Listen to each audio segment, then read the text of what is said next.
salido el sol y a sonreír. Todo empezó para los dos y pensé para mí, qué bonito es vivir.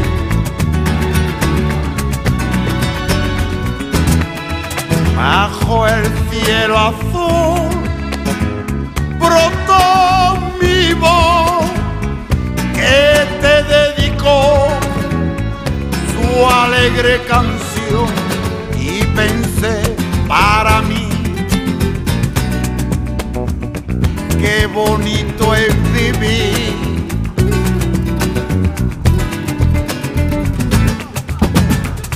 Si brilla el arco iris o si nevando está, estando tú a mi lado, a mí que más me da el placer de vivir, cantar y reír, tenerte siempre junto a mí para ser feliz. Me dio amor el nuevo sol de un mundo mejor y pensé para mí, qué bonito es vivir. Y pensé para mí, qué bonito es vivir.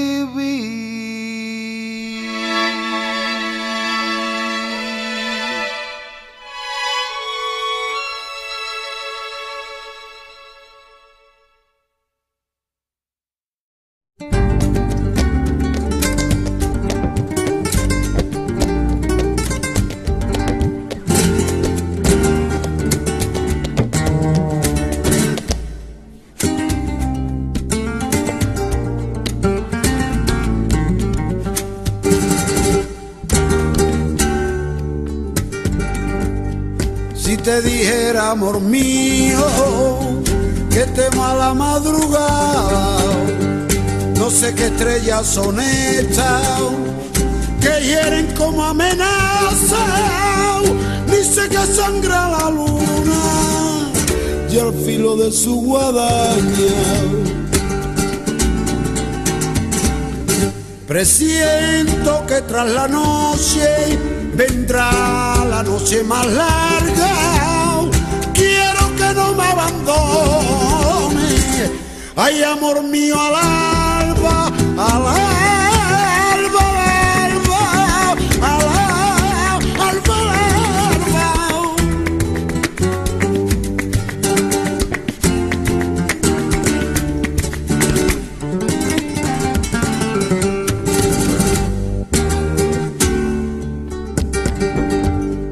Los hijos que no tuvimos se esconden en las cloacas, comen las últimas flores, parece que adivinaron que el día que se avecina, ahí vienen con hambre atrasada. Hola, buenas tardes. Benvinguts tots. És divendres a les 4 de la tarda, estem en una residència de la Generalitat que es diu Bertran i Oriol i aquí hi viu una persona molt especial que és la Concha Pérez Collados, que té 95 anys i és un gran plaer per nosaltres poder-la entrevistar i que ens expliqui coses que ha fet en la seva llarga vida. Bé, ens han deixat aquest despatx per l'entrevista i agraïm a la Concha que ens hagi volgut deixar entrevistar-la. Ella és una llibertària, una anarquista que ha viscut, jo crec que és de les poques dones que digues que ha viscut i participat a la revolució com a miliciana. I ha participat en fets importants que ens irà explicant, com el maig del 37, com la declaració a la Torrassa del comunisme llibertari. Tot això ens ho anirà explicant a l'exili, etc., fins ara fa poc, que va participar en una protesta contra el papa, el Benedictus, que estaven allà, la Cotxe, o sigui, tota la vida activa. Què tal, Cotxe, com estàs? Bé. Com estàs per aquí? Com estàs aquí a la residència? Aquí a la residència els primers dies estava una miqueta estranya, però ja em vaig acostumar. Les amigues que tenim, els que em venen a visitar, que per sort venen bastants. Venen bastants? Bueno, ara farem un anunci perquè encara en vinguin més. Perquè t'agrada, no?, que te vinguin a veure? Molt. Doncs, mira, ja diguem a tots els que ens veuen, que vinguin i que portin flors i llibres, que t'agrada molt llegir, eh? Llibres per poder llegir, perquè quan no tinc visites em passo la vida llegint. Et passes la vida llegint? Molt bé, això està molt bé. Hi ha poca gent com tu que a la teva edat i encara segueixin llegint. Ara la gent, saps, potser ja no llegeixen. Ja no llegeixen, la gent jove ja no llegeix. Em penso llegir fins el dia abans que em mori. Fins al dia abans? Dia abans. Sí que tens entusiasme. Per fer alguna cosa, Per dir alguna cosa. I aquí ens acompanya també, que jo he insistit que participi a l'entrevista, la teva gran amiga, la Llum Ventura, que també és una lluitadora i que us deu fer molt amigues. I aleshores preguntem a la Llum que ella ens parlarà de les dones, el programa de dones del 36. Com ha sigut això que us feu tan amigues? Amb la Conxa des de fa... Inseparables. Sí, des de fa 15 anys que ens vam conèixer i des d'aquell dia que ens vam conèixer no ens hem separat més. Tant és així que ens tenim adoptades, pràcticament, com si fóssim, per dir alguna cosa, mare i filla. Però penso que més que mare i filla l'important és l'efecte que ens tenim, com ens estimem i com comptem una amb l'altra. Per mi és una persona importantíssima en la meva vida, per mi és una persona que és un referent de moltes coses, és entranyable i me l'estimo molt. I ella a mi també. Me l'estimo molt també perquè a més he trobat un refugi, un algo en qui diguem parlar, que m'entén molt bé, i refugiar-me una mica també perquè a vegades n'abuso una miqueta. Perquè, ja per l'edat i per... O sigui que us heu trobat aquí, a Colòmbia diuen, quan hi ha aquestes unions així tan forces amb empatia, i us han trobat la gana i les ganes de menjar. Sí.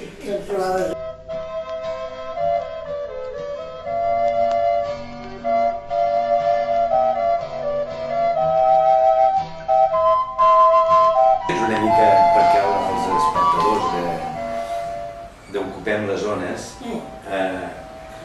coneixen una mica una visió així ràpida dels diferents llocs que has viscut. He nascut a Barcelona. Has nascut a Barcelona? Al barri de les Corts. A les Corts. D'on he estat quasi sempre, tota la vida. Tota la vida a les Corts? Quasi sempre. Sí.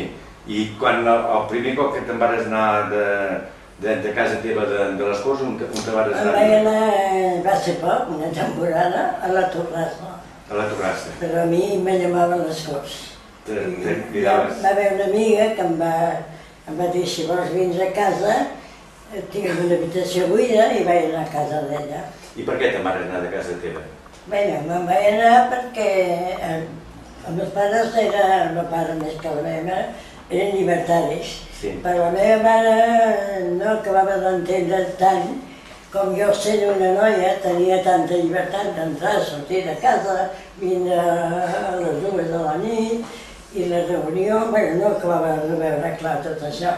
I em va dir, si tens que seguir, una vegada que tenia que sortir amb un amic, si tens que seguir així, busca't puesto i te'n vas. Jo que el desitjava, anar-me'n, vaig dir, pues sí, me n'aniré, buscaré puesto, me n'aniré.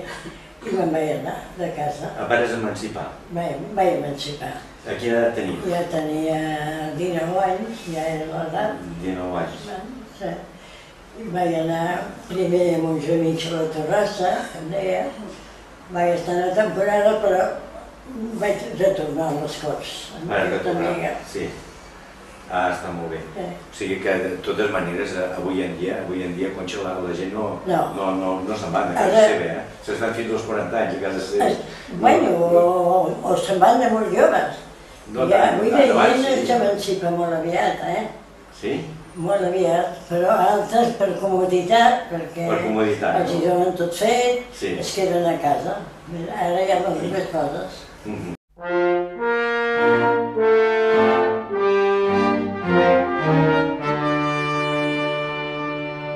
Després de les Corts, en el temps de...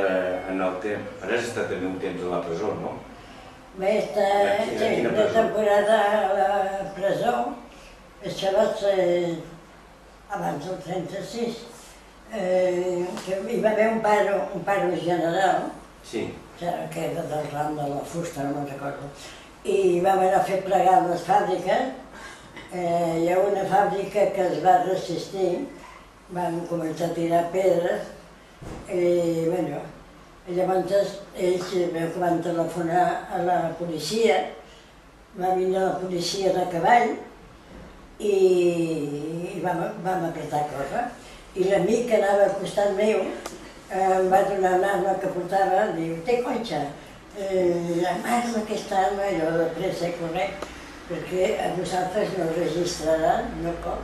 Però me la vaig amagar i vam seguir corrent fins que va parar la policia al davant, amb els cavalls. Hagan el favor de seguir. Nosotros fent el dissimular. Per què? Hagan el favor de seguir, ja saben el per què. I ja sabíem ben bé per què. Vam tombar i ens en vam anar cap a la fàbrica on havia passat això. Del veure'ns arribar ja van començar, aquests són. És dir, que no va caldre dir res més. I al final et varen registrar? Et varen registrar? No?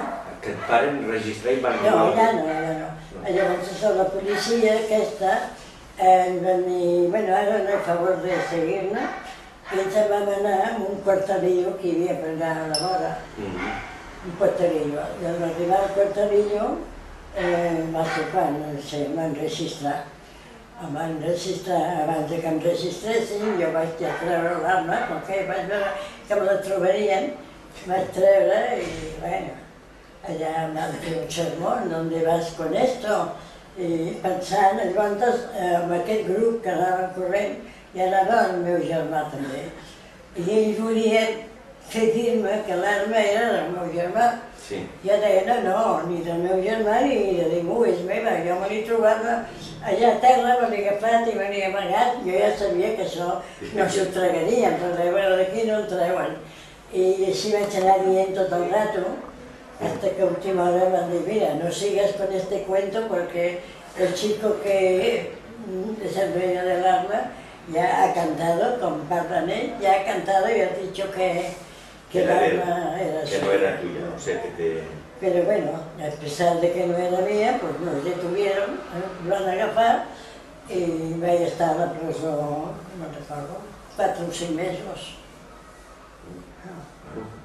Ara et troben amb una arma, amb una vaga general, pressionant una fàbrica i això és terrorisme, i estàs 4 anys aquí ara. Llavors encara hi havia una mica de llibertat. Encara hi havia llibertat, o sigui que anem a pitjor, ara. En comptes de lamentar, m'atrasats.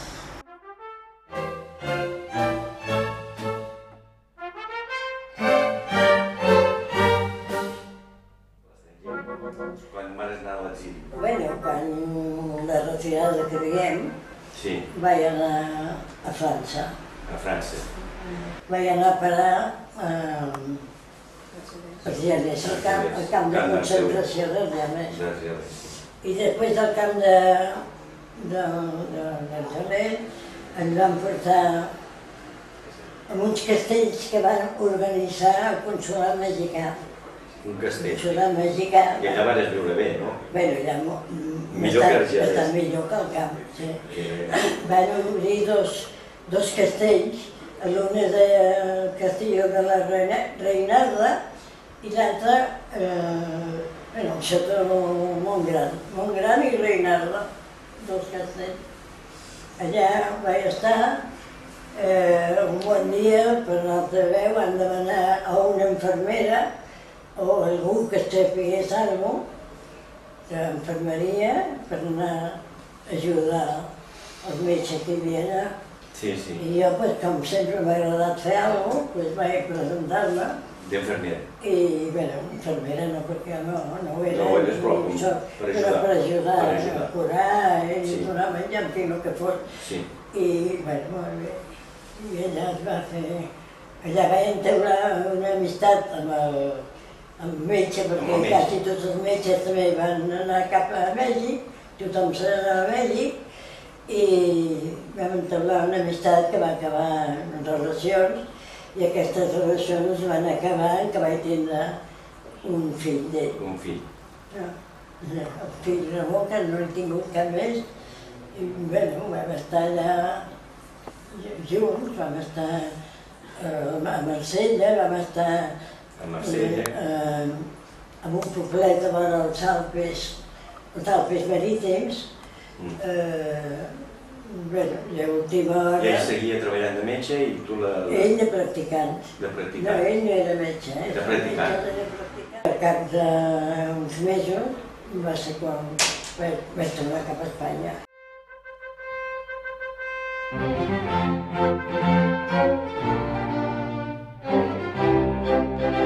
I a Espanya després vas tornar a viure on? Bueno, a Espanya es va fer una mica difícil per vindre, perquè jo tenia un passat una mica embolicat. I vam dir si vinc sense arreglar-ho una mica, per allà va donar la festa. Llavors, doncs, amb els amics d'Espanya, van arreglar que m'esperarien a Portbou. A Portbou entraria jo, i ja havíem parlat amb la Creu Roja. Llavors, quan em van passar els presoners, els homes anaven manietats, jo quedava amb el criu petit, amb el criu al coll, i van passar. Llavors, els de la Creu Roja van parlar amb el Guàrdia Civil i els gendarmes, van dir aquesta pobra noia no la maniateu perquè era un criu barat i tot, i van fer una mica el cuento de la llàstima, i una pobra noia que ve amb el criu i a veure si la traten bé, una miqueta... El cas és que em van deixar vindre amb el tren sense manietar, com si fos una transeúnte qualquera, qualsevol, no? Que hagués comprat un bitllet, amb la condició que em tenia que presentar cada diumenge a la policia. A la policia. I a Barcelona, quan vas tornar, quin barri vas viure? Doncs mira, vaig tindre la imprudència, que no em va passar, no sé per què, no em va passar res. Vaig anar a les Corts igual. Igual, a les Corts. A les Corts. En una altra banda de les Corts, de Montbui, tinc les meves activitats. I allà també una amiga em va llevar a l'habitació. I els temps se'm van fer una mica difícils perquè, a veure, no tenia qui m'aguantés el criu. Si no m'aguantaven el criu no podia anar a treballar. Vam fer un arreglo, no vam fer cap arreglo.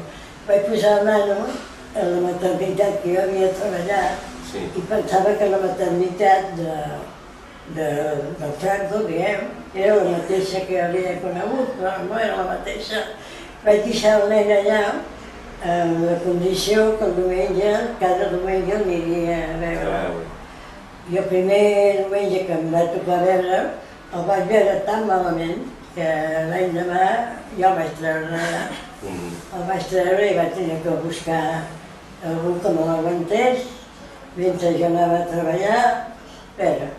Temps molt difícils, se'm va fer molt complicat.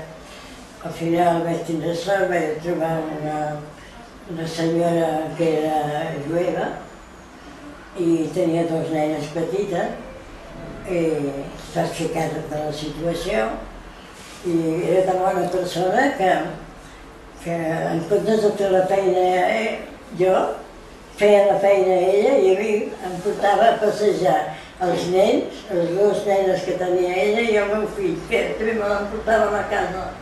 Sí, una bona persona. Una bona persona total. Sí, sí.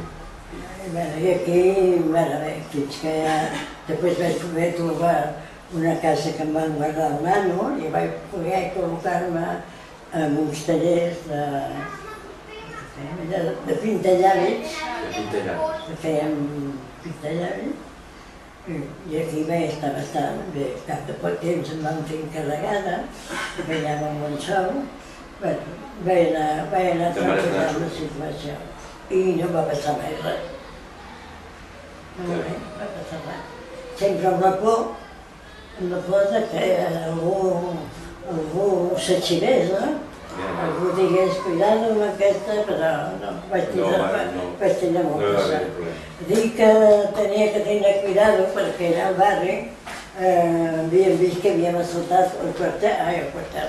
Bueno, sí, havíem assaltat el quartel de Pedal, això estava més lluny. Havíem assaltat el convent de les monges del Loreto, que estava allà al mateix, estava a la travessera de Sarrià, Sí, que coneixien la gent d'allà. Sí, però només dividia una paret i l'altra banda de paret era el carrer Morales de les Corts. I allà em coneixia quasi tothom, però vaig tindre sort que no em va relatar ningú. Negras tormentas agitan los aires, nubes oscuras nos impiden ver. Com et vares fer llibertària? Com et vares formar? Per arribar a ser miliciana i assaltar quarters? Això no és res d'estrany perquè, com he dit abans, el meu pare era llibertari. El teu pare era llibertari. El meu germà també va ser llibertari. I jo vaig començar a anar a l'Ateneu Faros, que era un Ateneu de Cultura, que vam formar nosaltres. Va estar a l'Avinguda Mistral i aquí aquest Ateneu era de Cultura i allà vam formar també, a part de la cultura, vam formar uns grups de... Llavors encara funcionava la FAI, vam fer uns grups, jo vaig pertenèixer a un, mira, allà vam entrar, anàvem una mica desordenat i tots volíem ser del mateix grup. I vam fer un grup tan gran que no podia ser com un grup d'afinitat, era massa, potser érem 100. No podia ser. Era massa. Tenien que ser 10, 15, màxim 20, i vam fer diversos grups. I jo em vaig quedar amb un, amics que coneixia bé, i així vaig anar a formar. I a l'escola hi anaves? Jo a l'escola hi anava molt poc, perquè de petita, quan em portaven a l'escola, primer em portaven, a mi no m'agradava estar tancada, i jo m'escapava, el meu pare havia sortit de la presó, entrava a la presó i em tenien que treure-m'hi de l'escola perquè no podien pagar, sempre passava alguna cosa. En canvi, havia passat la vida llegint. Sempre estava llegint, a banda eren novel·les ideals, vaig aprendre molt aviat a llegir, escriure primer, allò que diuen, escriure les cuentes, però això jo per mi sola, sempre. Anava i màxim el meu germà em repassava alguna cosa, i te vas anar formant, o sigui, tu llegies, llegies molt. Sempre llegint, sí. Sempre em veia un llibre al mà. Sí? I què t'agradava llegir? En aquell temps llegia poques coses de valor. Llegia novel·les ideals de la Federica Montseny, la seva mare, el seu pare, en fi. Després ja vaig llegir Stephen Corrales, vaig llegir a Max Nexlau, a diversos escriptors ja més profuns, I, bueno, i així... I te vas anar formant així. He seguit formant-me i llegint llibres de tota classe. I llegint llibres de tot, de filosofia, de... bueno... Sí, no anava a l'escola, però llegies. Llegia molt. O sigui, que ja era com anar a l'escola. Home, pues sí. I a l'Ateneu també aprenies. A la nit, quan anàvem a l'Ateneu Faro, allà apreníem de contes, apreníem altres coses que feia falta saber, de psicologia, de tot, de contes, que no era solament llegir, no? Hi havia teatre, corals... Hi havia un quadre escènic, allà que jo no hi vaig ser mai, perquè això de fer un joc no va amb mi. Hi havia un quadre escènic que vam formar... No actuaves de teatre? No, actuar al teatre no. No? No m'havia agradat mai. Però en tot cas passava a dir... Van dir que passava algú a dir bon dia, bona tarda, que veig així fent passar a mi. Papers petits? Sí, coses petites, però actuar no havia actuat mai. I cantar? Ja? Cantar en els coros. Ah, amb els coros sí, amb els coros, cantar sola no. Esta libertad hay que defenderla con fe y con valor. Mándala. Home, perquè... Era en l'època de Primo de Rivera, no? En principi era Primo de Rivera, després ja va ser quan primers anys de la República. Però no importa perquè la cosa no es va diferenciar massa. No es va diferenciar massa. No. L'agafàvem governativament, que deien. Quan hi havia alguna cosa ja anàvem fent un repart. Algunes vegades l'avisaven perquè vivíem en un puesto molt complicat, que si ens avisaven tenia temps d'escapar-se. Ah, jo ho tenia preparat. S'entrava per un puesto i s'entrava pel carrer Morales de l'Escon i per l'altra banda se sortia a la travessera que anava a parar a la Diagonal. Anava tota la volta i per allà s'escabullia i s'escapava. I tot i així va anar a la presó diverses vegades. Governativament l'agafaven. I quan l'agafaven et treien de l'escola perquè no podia pagar... Bueno, si havíem posat a escola, el meu germà i a mi i l'altra germana gran, doncs ja no podíem pagar-ho i ens treien a tots a l'escola. Temps de misèria, van ser.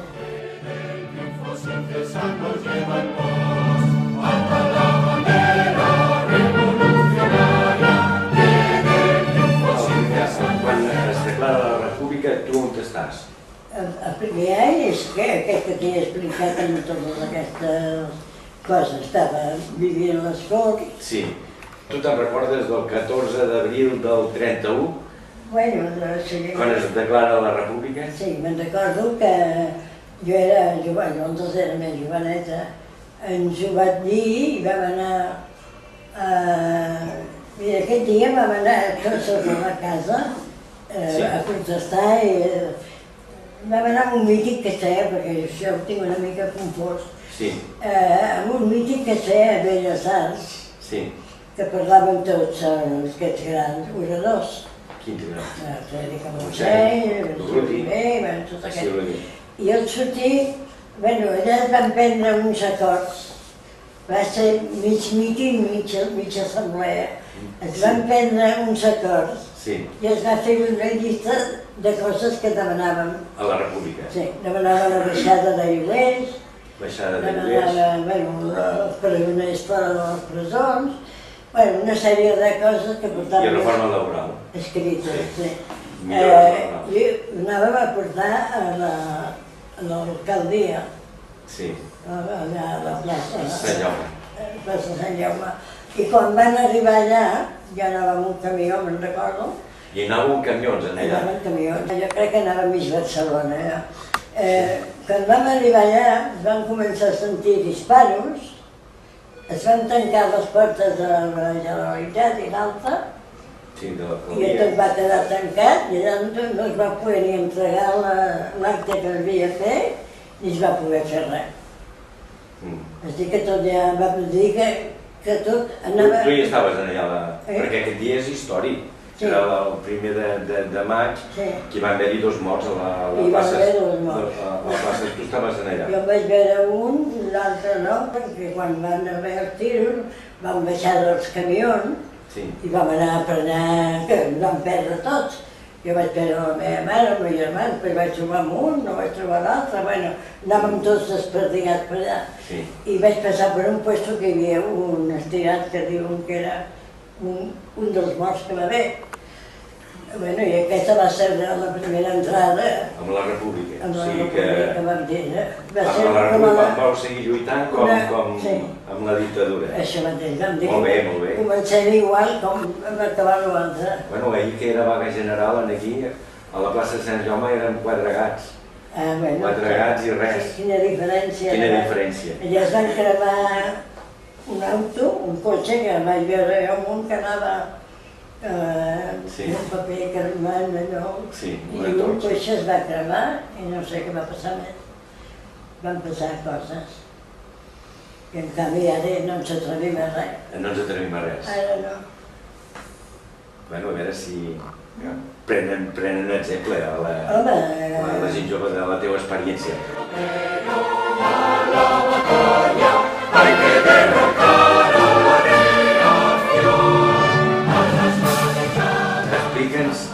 Explica'ns que el més important és que tu vas participar a la revolució, que la revolució està molt oblidada, la gent aquí ja ni saben que hi va haver-hi revolució, perquè està ignorada pels mitjans, està ignorada pels historiadors o tergiversada, ho canvien tot. Sí, però en general, si et poses en un lloc no pots posar en un altre. Sí. Llavors el que vam fer és anar a Pedralbes. Sí. I a Pedralbes vam omplir un camió de fusells. Ho contextualitzem. El 19, això és el 19 de juliol del 36, quan els militars fan el cop d'estat i volen ocupar contra la república, es posa. Després, tu què vas fer aquest dia? Vam anar directament cap a Pedralbes, al quartel de Pedralbes. Al quartel de Pedralbes. Vam arribar allà i menys mal que la tropa... Qui éreu vosaltres? Érem un grup de gent de per allà.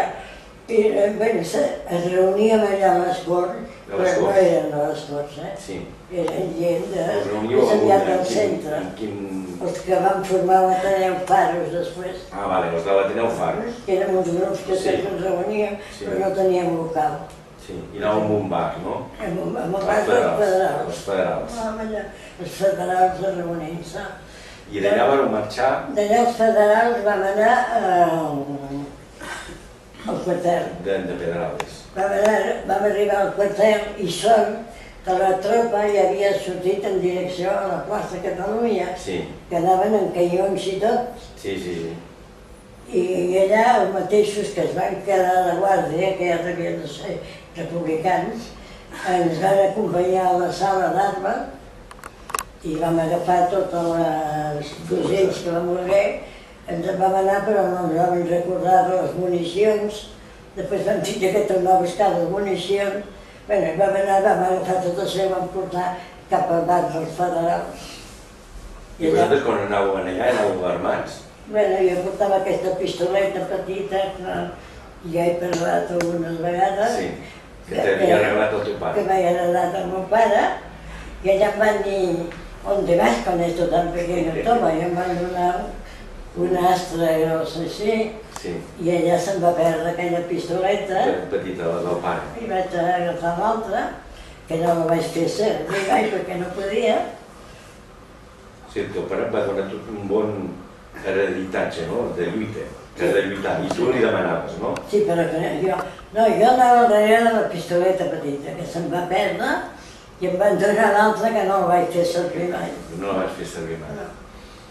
I aquest dia, bueno, aconseguiu les armes i què? Bé, aconseguim les armes. Les municions després? És que era de gent per allà, perquè tot això que està una mica embolicat. A més han passat molts anys. Han passat molts anys, sí. Passat molts anys. I ens vam anar una mica cap a casa, arranjant-se, canviant-se una mica de roba. I després ens van dir que aquí en el bar, no, en el quartel de Pedralbes s'estava formant una columna No, una columna, una divisió, no, un centenar de persones, com es diu? El centenar, una centúria. Una centúria. S'estava formant una centúria per anar al front. Per anar al front, sí. I jo ja no ho vaig pensar, me'n vaig anar a apuntar-me cap allà. Eren els aguiluchos, I allà, els aguiluchos de les Corts. De les Corts, sí. I aquells ens en vam anar cap a Caspe. Cap a Caspe. I després de Caspe vam anar a... Sí, tu ja de miliciana. De miliciana. Ja sé. Vam anar amb aquesta centúria, vam anar a la Saila, esperant ordres per anar a atacar. I aquí ja va venir tota la lluita aquesta. Va estar allà un temps, després... Vas participar en alguna batalla concreta? Bueno, va haver una batalla que va ser l'atac de Belchite. Del Chite. Que no era ben bé Belchite, perquè van ser tot de camps. Sí. Després vam arribar a una muntanya que per mi era com si fos la divisió de on estàvem nosaltres i on estaven els feixistes. Sí, feixistes. Vam passar la nit allà i al dematí ens van fer retirar perquè no hi havia prou. No hi havia prou armament, no hi havia prou municions. Prou municions. I no podíem atacar Belchite. I després també van participar en el maig del 37, quan hi ha l'afrontament entre els comunistes. Bé, jo de fet sempre que hi ha hagut alguna cosa ja em venien a buscar, o estava jo allà, els federals, o el comitè que es va formar. Tu seguies de la FAI? Seguies sent de la FAI? Bueno, abans el Rafael es va desfer i eren grups més aviat confederals. Confederals. I, bé, ja no me'n recordo on perteneixia en aquell moment. I quan els fets de maig van venir a buscar i no sabíem, estàvem al barri de les Corts, estàvem sense saber notícies, que no em venen les paraules, sense saber notícies del que passava al centre. Abans em van delegar a mi que anés al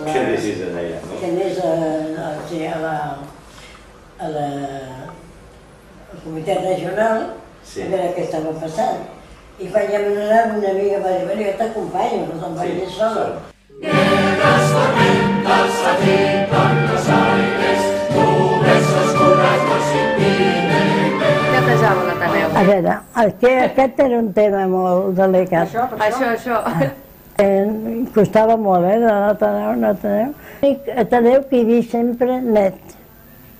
Els altres ateneus no s'hi pogut veure mai nets.